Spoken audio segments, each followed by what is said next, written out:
Salut à tous, c'est Otman, on est de retour sur la chaîne. Aujourd'hui, je voulais vous filmer une vidéo extrêmement importante qui est comment faire pour envoyer plus de 500 cold Gmail par jour sans ruiner votre réputation et sans tomber en spam. C'est une question qui revient extrêmement souvent. Donc aujourd'hui, je n'ai pas le matos pour vous faire une vidéo qualitative en termes de qualité de production, mais je me suis dit que c'était un sujet tellement important qu'il fallait que je vous la fasse. Donc aujourd'hui, je vais vous parler de volume, je vais vous parler de KPI, comment faire pour envoyer des centaines d'emails sans tomber en spam et sans ruiner votre réputation, et comment utiliser l'intelligence artificielle, ChatGPT et d'autres softwares pour améliorer vos process et rendre ce processus encore plus facile. Donc sans plus attendre, commençons par la question qui revient le plus souvent.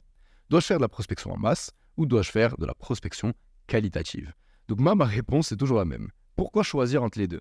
Eh bien, là où vous avez le plus de manque à gagner et que probablement vous n'avez pas encore activé les bons leviers, c'est en haut à droite de ce graphique. Donc, si vous faites de la prospection qualitative à haut volume, c'est là où vous avez le plus de chances de closer le plus de deals et avoir le plus d'opportunités de vendre chaque mois. Or, la plupart des personnes restent bloquées toute leur vie, soit dans le haut volume, mais avec une approche bâclée, c'est là où vous allez ruiner votre réputation, tomber en spam et ne pas avoir de bons résultats, ou dans une approche extrêmement qualitative, encore une fois, je mets ça entre guillemets parce qu'on va décortiquer ce mot dans un instant, mais avec un volume un petit peu plus faible. Donc la plupart des entrepreneurs que je rencontre qui parlent de prospection qualitative, ce qu'ils sous-entendent par là, c'est de la prospection soit manuelle, soit extrêmement personnalisée. Or, aujourd'hui, on est capable de faire de la prospection en masse, automatisée, qualitative et personnalisée. Si jamais vous êtes encore réticent à l'idée d'utiliser des outils d'automatisation, moi, la réponse que j'ai pour vous, c'est toujours: la personne qui reçoit un email de votre part n'en a aucune idée si vous avez utilisé un outil d'automatisation ou si vous l'avez écrit à la main sur votre inbox de Gmail ou de Outlook. Donc il faut vous sortir ça de la tête et tout simplement vous dire qu'il faut réussir à construire des scripts, segmenter vos listes et construire une stratégie qui soit qualitative, bien que vous le fassiez en masse. Donc, pourquoi ne pas doubler ou tripler votre volume actuel? C'est toujours la question que je pose à mes prospects. Donc, si vous faites déjà de la prospection, imaginez que vous doublez votre volume et que donc, par conséquence, vous doublez votre volume de lead. Eh bien, vous allez probablement doubler votre business. Même chose si vous triplez, même chose si vous quadruplez votre volume. Bien entendu, ça, c'est sous l'hypothèse que votre taux de closing et votre churn ne changent pas. Alors, pourquoi ne pas le faire? Il y a seulement deux réponses valables. La première réponse, c'est « j'ai saturé mon marché ». Or, c'est quasiment jamais le cas. Dans 99% des cas, lorsque je discute avec quelqu'un, la personne n'a pas réellement saturé son marché. Vous devez tout simplement trouver une autre source de prospects. Donc, si jusqu'ici vous travaillez avec LinkedIn pour scraper des emails, vous allez probablement devoir trouver une nouvelle source de prospects. Vous devez peut-être changer de script, tester des nouvelles stratégies, des nouveaux angles et recontacter des personnes qui n'ont pas répondu favorablement ou tout simplement jamais répondu à vos emails par le passé, ou finalement changer de plateforme. Donc vous pouvez peut-être passer sur LinkedIn, envoyer des campagnes de prospection LinkedIn, faire du cold calling ou d'autres stratégies de prospection si vous avez réellement épuisé toutes vos stratégies via du cold mailing. La deuxième réponse valable, c'est vous n'avez plus la capacité de prendre de nouveaux clients. Or, si vous regardez cette vidéo, j'imagine que vous avez envie de scaler votre business et que vous avez envie de gagner plus d'argent. Donc la réponse à cette deuxième problématique, c'est tout simplement recruter, puis doubler ou tripler ou quadrupler votre volume. C'est aussi simple que ça. Donc la question qu'on se pose, c'est donc comment scaler à 500 emails par jour, 900, 1000, 2000 emails par jour? Eh bien, il y a deux formes de scaling. La première, c'est le scaling vertical. Donc le scaling vertical, ça veut tout simplement dire que lorsque vous avez un compte Gmail, vous allez augmenter le volume sur ce même compte Gmail, passer de 100 à 200, 300 ou 500 emails envoyés tous les jours avec ce compte Gmail. La deuxième forme de scaling, c'est le scaling horizontal. Donc peut-être que vous allez acheter plus de noms de domaine, créer plus de comptes Gmail et tout simplement étaler votre risque et étaler votre volume entre les nouveaux comptes que vous aurez mis en place. Donc la réponse, c'est ne surtout pas scaler verticalement. Vous allez obtenir de bons résultats pendant 2 semaines, ça c'est le cas, c'est vrai, puis votre nom de domaine finira en blacklist et tous vos emails tomberont en spam. C'est la raison pour laquelle je dis toujours à mes clients, et ça c'est peut-être le meilleur conseil que je peux vous donner si vous regardez cette vidéo, n'utilisez jamais, au grand jamais, votre nom de domaine principal pour prospecter. Si jamais vous utilisez le nom de domaine de votre entreprise, le nom de domaine qui est associé à votre site internet, eh bien vous allez peut-être dans 6 mois ou 1 an vous retrouver avec de grosses problématiques, où vos clients actuels ne pourront plus recevoir vos emails, ou Google vous bloquera votre site internet complètement. Donc c'est pourquoi le scaling horizontal est extrêmement important. Achetez plus de noms de domaine, achetez plus de comptes Gmail et diluez votre risque. Ça revient encore une fois au cercle vertueux de la délivrabilité dont je parle souvent sur cette chaîne. Donc, si vous avez une bonne délivrabilité, vous tombez dans l'inbox principal de vos prospects, vous allez augmenter vos taux de réponse et ça va être un signal à Google que vous êtes un bon sender, que vous n'êtes pas un spammer, et donc Google augmentera votre réputation, ce qui va augmenter votre délivrabilité. C'est pour ça qu'il ne faut pas hésiter à investir dans votre infrastructure, acheter plus de noms de domaine, acheter plus de comptes Gmail. Donc la question que vous allez vous poser, c'est combien de noms de domaine et combien de comptes Gmail. Donc on va y venir dans un instant. Donc le scaling horizontal, lui, se passe de la sorte. Donc tout d'abord, en bas de la pyramide, vous allez augmenter le nombre de noms de domaine que vous avez en votre possession. Vous allez mettre en place 2 à 3 comptes Gmail par nom de domaine. Moi, je recommande de ne jamais dépasser 3 comptes Gmail par nom de domaine. Et même si vous avez les moyens, ne pas dépasser un compte Gmail par nom de domaine. Donc, encore une fois, ça peut être excessif. Vous avez l'impression que c'est excessif. Mais je peux vous garantir que lorsque vous avez un système de prospection qui est mis en place de la bonne manière et que vous closez des deals tous les mois, c'est largement rentable. En termes de volume, vous gardez un volume très faible sur chacun des comptes Gmail que vous aurez mis en place et vous faites ce qu'on appelle de la rotation de comptes. Donc, vous allez alterner entre les noms de domaine et les comptes Gmail que vous utilisez. Donc, je vous explique. Imaginez que vous avez 20 noms de domaine. Eh bien, vous pouvez allouer, par exemple, à 10 noms de domaine de la prospection et aux 10 autres noms de domaine, eh bien, tout simplement du warm-up, de l'échauffement à l'aide de software en ligne. Donc, ça va vous permettre de mettre le risque sur 10 noms de domaine pendant que les 10 autres sont en train de se reposer. Et toutes les semaines ou toutes les 2 semaines, eh bien, vous alternez entre ces 10 noms de domaine et ceux qui s'échauffaient commencent à prospecter et ceux qui prospectaient recommencent à être échauffés. Ainsi, vous allez augmenter la longévité de vos noms de domaine et de vos comptes Gmail. Finalement, dans la dernière étape, eh bien, un jour, ça va vous arriver, un de vos noms de domaine ou tous vos noms de domaine finiront par être blacklistés par Google, Microsoft et Zoho. Même si vous êtes un expert en prospection, c'est quasiment inévitable lorsqu'on fait de la prospection. Et c'est à ce moment-là qu'on va tout simplement recommencer ce processus de zéro, racheter des noms de domaine, remettre en place des comptes Gmail et relancer des campagnes de prospection. Donc parlons maintenant de chiffres plus concrets. Donc chez Scale by Metrics, ce que l'on fait, c'est on met en place 19 noms de domaine pour notre prospection. Je vous recommande pour chacun de ces noms de domaine, enfin pour les 19 ou les 20 ou les 10 que vous allez mettre en place, de les acheter de chez différentes sources, différents providers. Nous, on recommande Google Domain, GoDaddy et Porkbun. La raison pour laquelle je vous recommande d'être diversifié, c'est encore une fois de diluer votre risque. Si jamais une de ces plateformes vous blacklist, si jamais une de ces plateformes a un souci lors d'un mois, eh bien vos campagnes de prospection pourront tout de même continuer et vous n'aurez pas à retomber à des volumes proches de zéro. Pour ce qui est des comptes Gmail, nous, on les met en place sur seulement 3 senders, soit Google, soit Outlook, soit Zoho. Et on fait de la rotation de noms de domaine toutes les 2 semaines. Donc on a 10 noms de domaine qui prospectent en même temps et 9 noms de domaine qui sont en train de se reposer et qui sont en phase de warm-up. Finalement, notre volume d'envoi est contrôlé, donc on garde un volume extrêmement faible et on garde en tout temps un mix entre des volumes d'envoi et des volumes d'échauffement. Vous m'avez entendu parler plusieurs fois de ce mot, échauffement, warm-up. La plupart d'entre vous savent déjà ce que c'est, mais pour les autres, je vais vous expliquer. Donc l'échauffement ou le warm-up, c'est tout simplement un process durant lequel votre compte Gmail va envoyer et recevoir des emails de la part d'un outil, de la part d'une entreprise que vous aurez payé pour ce service. Et cet outil va marquer vos emails comme étant importants et va les sortir du spam folder. Ainsi, après 10 jours, 2 semaines d'échauffement ou de warm-up, vous allez avoir un score de délivrabilité beaucoup plus élevé. Et lorsque vous allez commencer vos campagnes de prospection, il y aura beaucoup de moins chances de tomber en spam.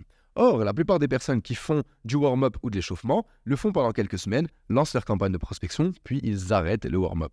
Or, c'est une énorme erreur. Ce qu'il faut faire, c'est réduire le volume de warm-up, garder 10 à 15 emails de warm-up journaliers en même temps, en parallèle de la prospection. Ça va vous permettre de garder une longévité beaucoup plus importante pour vos comptes Gmail.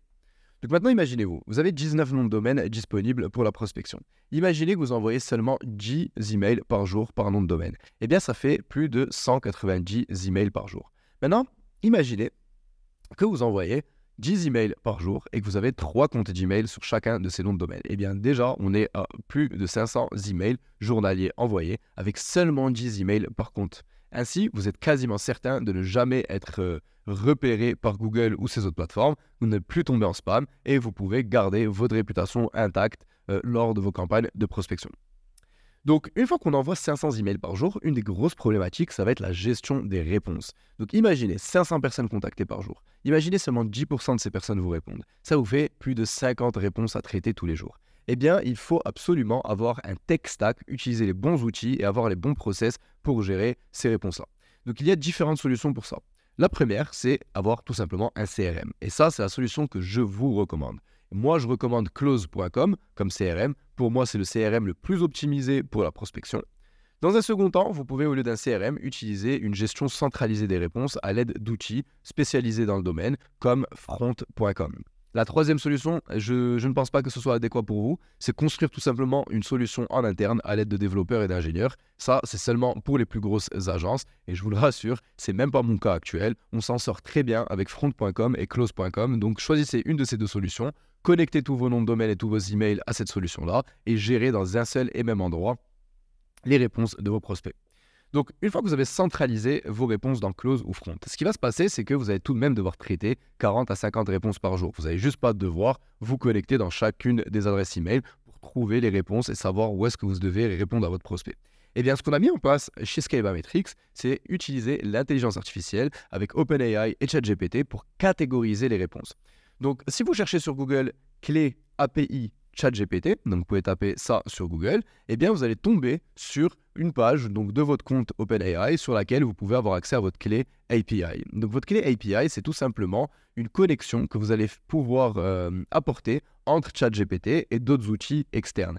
D'ailleurs, si vous voulez une vidéo entière sur comment je fais pour utiliser l'intelligence artificielle dans mon agence pour augmenter nos taux de prise de rendez-vous et améliorer nos process, s'il vous plaît, laissez-moi un commentaire en dessous de cette vidéo, juste pour voir s'il y a assez de besoins ou de demandes et je me ferai un plaisir de la faire. Donc une fois que la clé API a été connectée à close.com ou à front.com, on va demander à ChatGPT de catégoriser, de taguer chacune des réponses des prospects de nos clients et de nous-mêmes. Chez nous, on a ces 7 ou 8 tags que ChatGPT va utiliser. Donc intéressé, pas intéressé, demande d'information, demande de rendez-vous, ne plus jamais contacter la personne a pris un rendez-vous ou un tag customisé pour nos clients.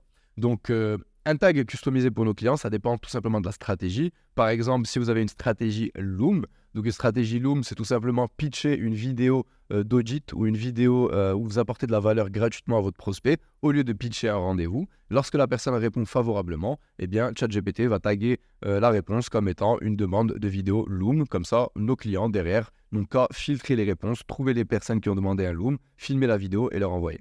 Vous pouvez voir très rapidement comment, à l'aide de l'intelligence artificielle, vous pouvez juste vous connecter sur votre outil et filtrer par personne intéressée, filtrer par personne qui demande plus d'informations et répondre seulement à ces personnes-là. Et ainsi, vous n'allez pas avoir à lire chacun des emails que vous avez reçus et perdre votre temps avec des personnes pas intéressées ou des réponses automatiques de personnes en vacances, par exemple. Donc, je vous ai rajouté un petit bonus dans cette vidéo, quelque chose d'extrêmement important. Vous pouvez suivre toutes les règles que je vous ai montrées dans cette vidéo à la perfection. Mais si vous ne suivez pas ce conseil, je vous garantis que vous n'allez jamais tenir sur la durée. Donc Google et autres providers comme Outlook, ce sont des entreprises qui analysent constamment les emails que vous envoyez de votre boîte Gmail. Donc si jamais le script que vous utilisez est toujours le même, ou si jamais la structure des scripts que vous utilisez est toujours la même, eh bien vous allez brûler votre script et finir en spam malgré tout. Donc comment faire pour ne pas brûler un script et comment faire pour remédier à cette problématique? Eh bien, il y a deux solutions. La première, c'est la rotation de script. Donc, vous allez avoir 3, 4, 5 scripts avec lesquels vous alternez votre prospection. Ils doivent être considérablement différents. Donc, ne changez pas juste une phrase ou quelques mots. Il faut vraiment que la structure des scripts soit différente. Essayez un script long, essayez un script court, un script familier, un script avec un ton un petit peu plus soutenu. En bref, testez différents scripts pour ne pas tomber en spam et ne pas être flagué par ces plateformes. La deuxième solution, un petit peu plus complexe, mais c'est celle qu'on utilise en interne chez Scalable-Metrics, c'est utiliser de la syntaxe. Donc la syntaxe, c'est un outil de permutation de mots dans des phrases. Je m'explique. Donc si jamais vous avez envie de démarrer votre call Gmail par bonjour, salut ou bien hey, avec la syntaxe, vous n'aurez pas à choisir un de ces 3 mots pour votre script. Vous allez tout simplement, à l'aide de cette structure d'écriture, dire à l'outil « choisis » pioche au hasard pour chacun des prospects auxquels tu vas envoyer un email, un des mots qui se trouvent entre ces différents crochets. Donc en ajoutant de la syntaxe à chaque phrase, vous allez vous retrouver avec des centaines de combinaisons de mots et de phrases dans vos scripts et ainsi ce sera beaucoup moins probable de vous faire flaguer et ainsi faire tenir vos scripts bien plus longtemps. Donc, n'hésitez pas à faire plus de recherches sur la syntaxe, n'hésitez pas à faire plus de recherches sur les outils que je vous ai proposés dans cette vidéo. C'est exactement de cette manière que chez Scalable-Metrics, on arrive à envoyer plus de 500 emails par jour. C'est en scalant de manière horizontale, en utilisant les bons outils pour tenir dans la durée et gérer de manière efficace les réponses de nos prospects tous les jours, bien que le volume soit aussi élevé. Donc cette vidéo était d'extrême importance. Comme vous avez pu le voir, c'est pas si facile à la prospection. Il y a tout de même énormément de choses à savoir. C'est pour ça que j'ai fondé Scale by Metrics. Et si vous êtes une entreprise B2B, une agence de marketing, software, une boîte de conseil, et que vous avez des bons cas clients, une bonne offre, que vous n'êtes pas un débutant, que vous avez déjà des clients ou de l'argent à investir dans votre prospection, on peut vous garantir 10 rendez-vous qualifiés dans les 30 prochains jours où vous ne payez pas un seul centime. Je vous ai laissé un lien dans la description vers mon site internet scalebymetrics.com. Je vous invite à booker un rendez-vous avec mon équipe ou moi-même pour discuter de vos besoins et voir s'il y a une façon de vous accompagner dans votre démarche. Vous n'avez pas idée le temps que ça prend de créer ce genre de vidéo YouTube. Je donne de la valeur gratuitement chaque semaine. Donc ça me ferait énormément plaisir si vous pouvez laisser un like, commenter cette vidéo et vous abonner. Ça va m'encourager à continuer à vous donner de la valeur gratuitement. Et peut-être qu'un jour, en utilisant l'information de mes vidéos, vous allez gagner assez d'argent pour vous permettre d'externaliser la prospection et peut-être un jour travailler avec une agence comme Scale by Metrics et me contacter pour vos besoins. Je vous remercie encore une fois. Je vous dis à très vite et bonne fin de semaine.